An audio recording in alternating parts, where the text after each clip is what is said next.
Essay on the Republic Day. Although India got freedom from the age-old rule of Britishers on August 15, 1947, it was on January 26, 1950 when the constitution of our country was formally adopted and India became a sovereign, secular, socialist, democratic republic. In other words, we can say that it marks the day when India became independent in the true sense and embraced democracy. As a mark of respect to our freedom fighters and national leaders who worked hard, and a few even sacrificed their lives for the independence of our country, this day is a national holiday in India and is recognized and celebrated as the Republic Day of India annually. It is a day that is important for and looked forward to by every Indian citizen. Even after independence, our country was still lacking a permanent constitution. Instead, its laws were just the modified Colonial Government of India Act 1935. As the colonial rule wasn't suitable for the democracy of our country, there was a dire necessity to form an exclusive constitution that might reflect all that India stands for. Thus, Dr. B.R. Ambedkar, also referred to as the father of our constitution, formed the idea of the basic laws of our country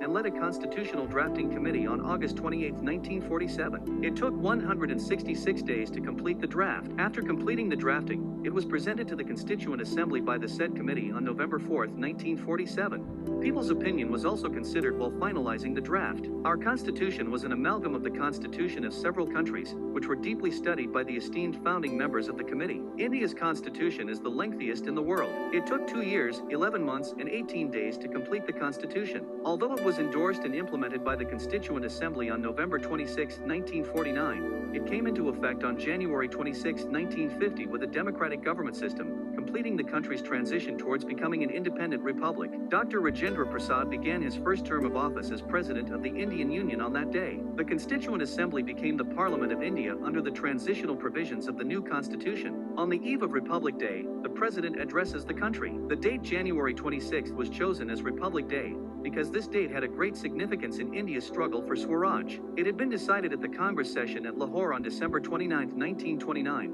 that the 26th of January should be observed all over India as Purna Swaraj Day. For the first time, the complete Independence Day was celebrated on January 26, 1930, and so per annum until August 15, 1947 when India got independence. January 26th marked a memorable and big event in India's struggle for freedom. This is why January 26th was selected as the date of commencement of the new Constitution, and since then is celebrated as a day of national significance with great pride and enthusiasm.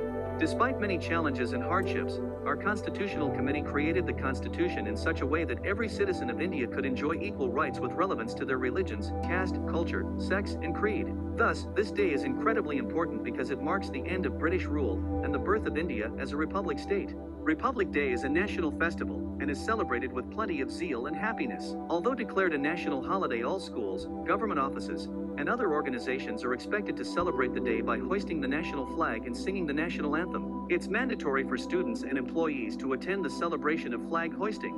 March past, parade, and cultural events based on the freedom struggle are also organized at schools, colleges, and other places. Sweets also are distributed to each one after the flag hoisting. The President of India hoists the national flag at India Gate in New Delhi, the capital of India, followed by a 21-gun salute and also the national anthem. In New Delhi, the foremost prestigious parade takes place on Rajpath. Then, India's military prowess is on display. There's also a march past that the soldiers, police, and National Cadet Corps participate in, during which the President of India is saluted by these regiments. Enthralling march past by military, police, and NCC is followed by spectacular tableaus, jankies, that are presented by different states and prominent government organizations. The tableaus depict the rich heritage of Indian culture in the form of live models. Amazing air shows are displayed by the defense sector of our country. People from all across the country visit to enjoy these memorable events. On the eve of Republic Day, the President of India distributes prestigious awards like Padma Shri, Padma Bhushan, and Padma Vibhushan are given to the civilians of India every year. Apart from this gallantry, awards like Parmavir Chakra, Ashok Chakra, and Veer Chakra, Parmavir Chakra, Ashok Chakra, and Veer Chakra are given to our brave soldiers by the President of India. Thus, Republic Day reminds us of the great freedom struggle of our forefathers to remodel the country into a sovereign nation. The celebration inculcates the sensation of patriotism in every Indian. It encourages us to steer life with good morale and be ready for sacrifice, if need be, for our motherland. We should always even be grateful to Dr. B.R. Ambedkar for his unparalleled contribution to making the Constitution of India. We must always pledge to live as ideal citizens and contribute towards the overall development of our country.